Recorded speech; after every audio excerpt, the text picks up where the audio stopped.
بسم اللہ الرحمن الرحیم انظر دیکھیے کیف ضرب لک الامثال کہ آپ کے لیے کیسی کیسی مثالیں کہہ رہے ہیں۔ فضلوا بس گمراہ ہوئے، فلا یستطیعون سبیلا اور اب کبھی راہ نہیں پا سکتے۔ آپ دیکھ لیجئے انہوں نے آپ کے لیے کیسی عجیب عجیب باتیں بیان کی ہیں، سو وہ گمراہ ہو گئے، پھر وہ کوئی راہ نہیں پائیں گے۔ اللہ جل شانہ نے اس آیت مبارکہ میں ارشاد فرمایا انظر کیف ضرب لک الامثال، آپ دیکھ لیجئے کہ یہ لوگ آپ کے لیے کیسی کیسی باتیں بیان کر رہے ہیں، سو یہ لوگ گمراہ ہو گئے ہیں، پھر وہ راہ نہیں پا سکیں گے۔ اگر غور کرتے اور عقل سے کام لیتے تو یہی قرآن اور یہی رسول صلی اللہ علیہ وآلہ وسلم جن پر یہ طرح طرح کی مثالیں بیان کریں، طرح طرح کی باتیں کریں، اعتراض کریں، ان کی ہدایت کا سبب بن جاتے۔ اب تو وہ اعتراض کر چکے اور اس اعتراض کرنے پر راہ حق پر نہ آئیں گے، اب راہ حق سے دور ہو گئے۔ تبارک الذی، بڑی بابرکت ہے وہ ذات، انشاء اگر چاہے، جعل لک خیرا، آپ کے لیے کر دے بہتری انعامات نعمتیں، من ذالک، آپ سے اس سے بڑھ کر انعامات نعمتیں کر دے، جنات تجری من تحتہا الانہار، باغات ہیں جن کے نیچے سے نہریں رواں ہیں، ویجعل لک قصورا، اور آپ کے لیے محل بنا دے۔ بابرکت ہے وہ ذات جو اگر چاہے تو آپ کے لیے اس سے بہتر نعمتیں عطا فرما دے، یعنی ایسے باغ جن کے نیچے نہریں جاری ہوں اور آپ کے لیے محل بنا دے۔ بل کذبوا بالساعۃ، بلکہ انہوں نے تو انکار کر دیا قیامت کا ہے۔ اعتدنا، اور ہم نے تیار کر رکھا ہے، لمن کذب بالساعۃ، جو قیامت کا انکاری ہوگا اس کے لیے تیار کر رکھی ہم نے سائرہ، دوزخ، بھڑکتی ہوئی آگ۔ بلکہ ان لوگوں نے قیامت کو جھٹلایا، اور جو شخص قیامت کو جھٹلائے ہم نے اس کے لیے بھڑکتی ہوئی آگ تیار کر رکھی ہے۔ قیامت کے دن کافروں پر دوزخ کا غیظ و غضب، دوزخ کی تنگ جگہوں میں ڈالا جانا، اہل جنت کا جنت میں داخل ہونا اور ہمیشہ ہمیشہ جی چاہے زندگی میں رہنا۔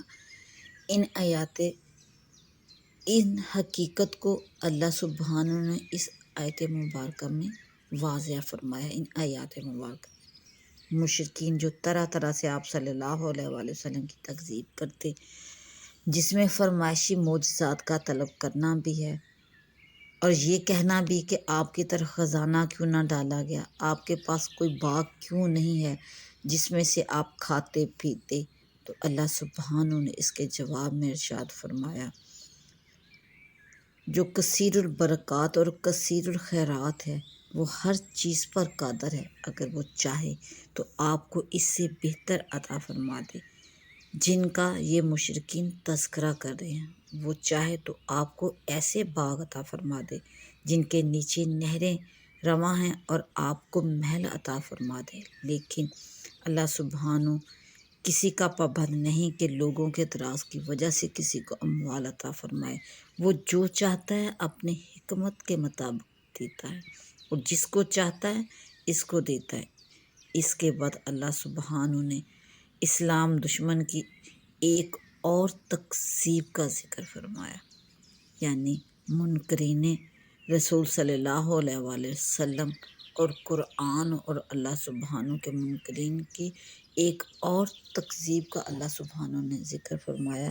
بل کذبوا بالساعۃ، یعنی یہ لوگ نہ صرف آپ کی رسالت اللہ جل شانہ اور قرآن پاک کے انکاری ہیں بلکہ قیامت کے قائم ہونے کے بھی منکر ہیں، اور یہ جو مختلف مثالیں پیش کرتے ہیں ان کا سبب یہ ہے کہ ان کو آخرت کی فکر نہیں، آخرت کی بے فکری نے ان کو کفر پر اور حق سے دوری پر آمادہ کر رکھا ہے، جس کی وجہ سے طلب حق سے بعید ہو رہے ہیں۔ آیت مبارکہ کے شروع میں جو لفظ بل لایا گیا۔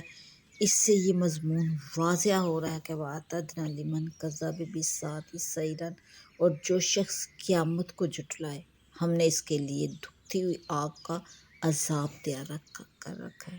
قیامت کے دن جب یہ لوگ حاضر ہوں گے تو دوزخ سے ابھی دور ہی ہوں گے کہ دوزخ چیخے گی اور چلائے گی، اور اس کی ہیبت ناک غصہ بڑی آواز سنیں گے۔ دوزخ کو اللہ تعالیٰ کے مبعوث لوگوں پر غصہ آئے گا، اور اس کا یہ غیظ و غضب اس کی کڑی اور سخت آواز سے ظاہر ہوگا، جیسے کوئی اونٹ کسی کی دشمنی میں بپھر جائے اور اس کا بدلہ لینے میں آواز نکالے۔ جیسے ہی موقع ملے تو کچا چبا کر ختم کر دے اس بندے کو۔ اول تو مکذبین اسلام دشمن کو دوزخ کا غیظ و غضب ہی پریشان کر دے گا۔ جب اس میں ڈالے جائیں گے تو تنگ مکان میں پھینک دیے جائیں گے۔ دوزخ اگرچہ بڑی جگہ ہے لیکن عذاب کے لیے دوزخیوں کو تنگ جگہوں میں رکھا جائے گا۔ بعض روایات میں خود آپ صلی اللہ علیہ وآلہ وسلم سے اس کی تفسیر منقول ہے کہ جس طرح دیوار میں کیل گاڑی جاتی ہے اسی طرح دوزخیوں کو دوزخ میں ٹھونس دیا جائے گا۔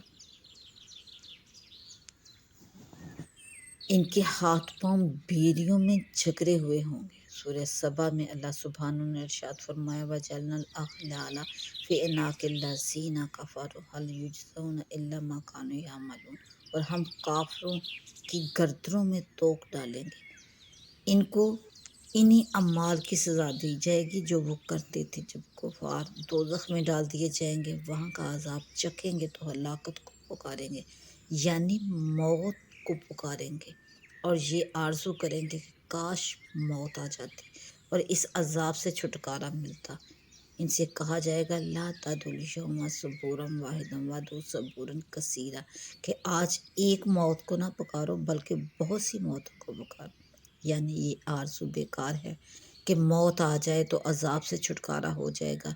ایک موت نہیں بلکہ بہت کثیر تعداد میں موتوں کو پکارو، بہرحال موت آنے والی نہیں، اسی عذاب میں ہمیشہ ہمیشہ رہو گے۔ سورہ فاطر میں اللہ سبحانہ نے ارشاد فرمایا لا یقضی علیہم فیموتوا ولا یخفف عنہم من عذابہ کذالک نجزی کل کفور، نہ ان کو قضا آئے گی کہ مر ہی جائیں اور نہ ہی ان سے دوزخ کا عذاب ہلکا کیا جائے گا، ہم ہر کافر کو ایسی ہی سزا دیں گے۔ استغفر اللہ ربی